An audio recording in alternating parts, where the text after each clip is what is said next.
Muy buen día, les habla Frederick Orloff. Hoy vamos a hablar de la NFPA 101, algunos temas específicos y empezaremos con medios de egreso. La NFPA 101 trata sobre incendios. ¿Qué pasa si hay un incendio?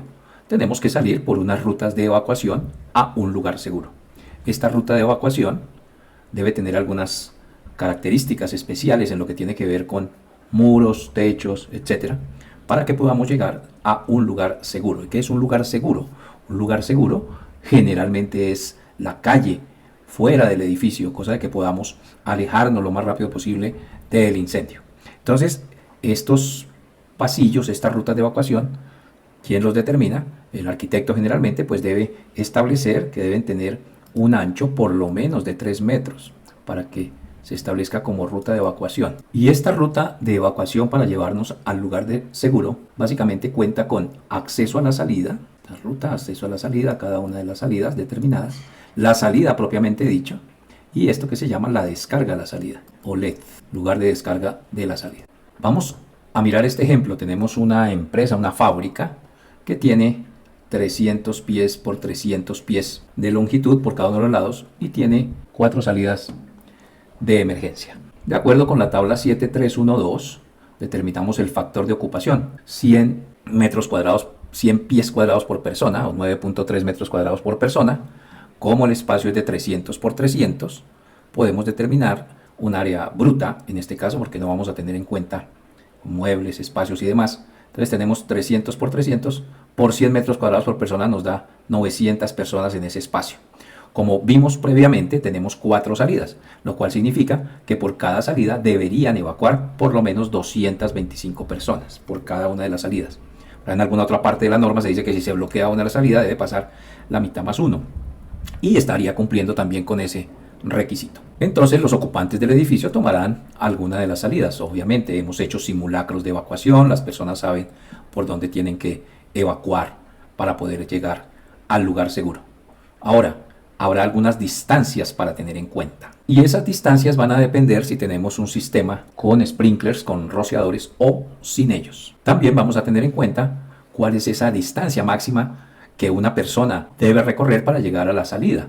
Entonces, en estas tablas encontramos, para el caso que estamos analizando, que es un sitio industrial, ¿vale?, que la máxima distancia que debe recorrer una persona o que puede recorrer una persona son 250 pies o 75 metros, 76 metros aproximadamente desde el lugar donde se encuentre para encontrar esa salida que lo va a llevar claramente a un lugar seguro. Entonces se determinará cuál debe ser la salida que debe utilizar un trabajador en estos simulacros de evacuación para que pueda llegar a su lugar seguro. Ahora, como estamos en un segundo piso, pues habrá que tener en cuenta las escaleras. Esta tabla nos determina cuál es el mínimo ancho que debe tener una escalera para hacer la evacuación de las personas. Como tenemos 225 personas por cada escalera, aplicaremos esta primera fila de la tabla 722212, que nos dice que el ancho mínimo que debe tener esa escalera de evacuación debe ser de 1.12 metros. Recordar que en caso de incendio, no usar los ascensores. Bueno, para este caso estamos en un segundo piso, entonces hay que determinar cuál va a ser esa escalera que debemos utilizar en caso de que se presente un incendio y que tengamos que ir al lugar seguro. Y esa escalera pues tiene unas dimensiones en los peldaños, en los espacios, de tal manera que las personas puedan acomodar adecuadamente su pie y no se vayan a tropezar, caer y generar un problema más grande del que ya existe con el incendio. Entonces la norma establece unas distancias mínimas que debe tener un peldaño. Para el caso de una escalera que utilicemos como ruta de evacuación, debe tener por lo menos 33 centímetros el espacio entre el peldaño, y adicionalmente la altura de la escalera debe ser por lo menos de 2 metros, 2.3 metros, de la altura libre de la escalera. Muy importante tener en cuenta. Lo mismo que esta ruta de evacuación, también hay unas distancias mínimas que son 2 metros con respecto a cualquier obstáculo que se encuentre, con el fin de que las personas puedan evacuar rápidamente para llegar al lugar seguro.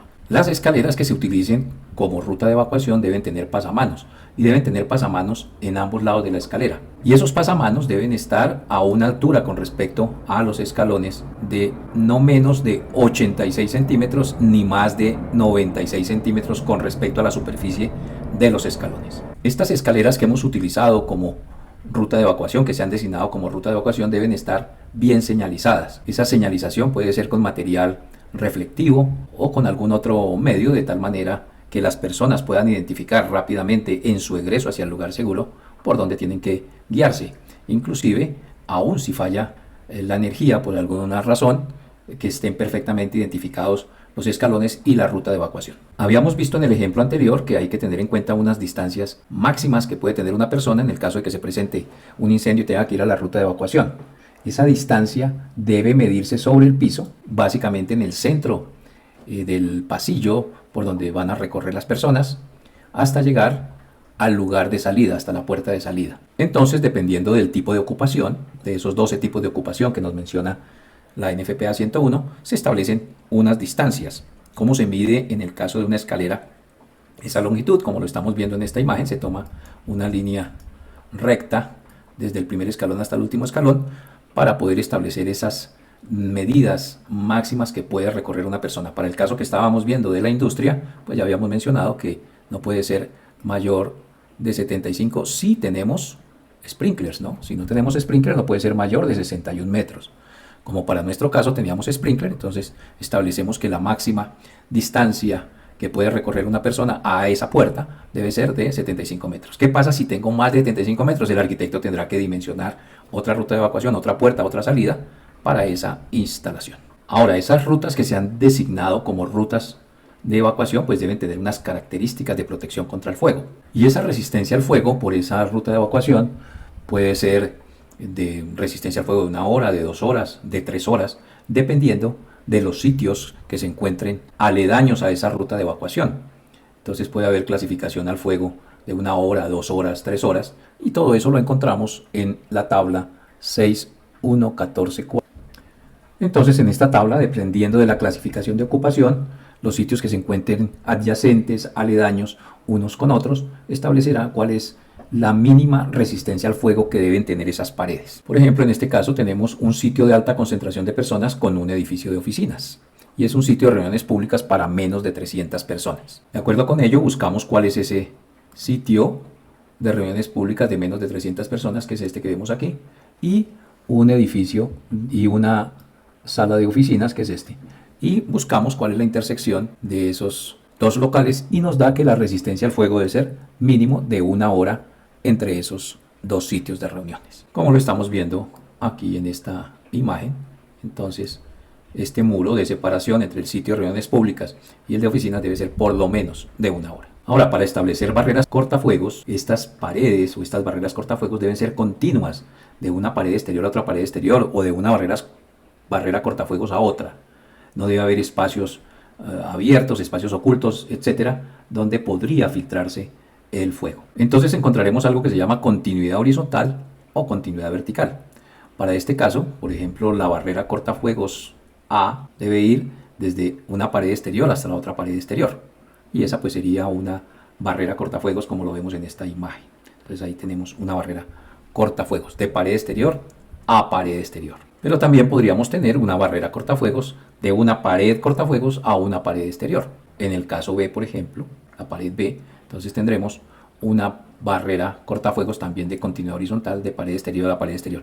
La puerta también debe ser una puerta con resistencia al fuego, la misma de la pared, si es de 1 hora, de 2 horas o 3 horas. O podremos tener un cuarto como este C, por ejemplo, que queremos que esté completamente protegido contra fuego por todas partes.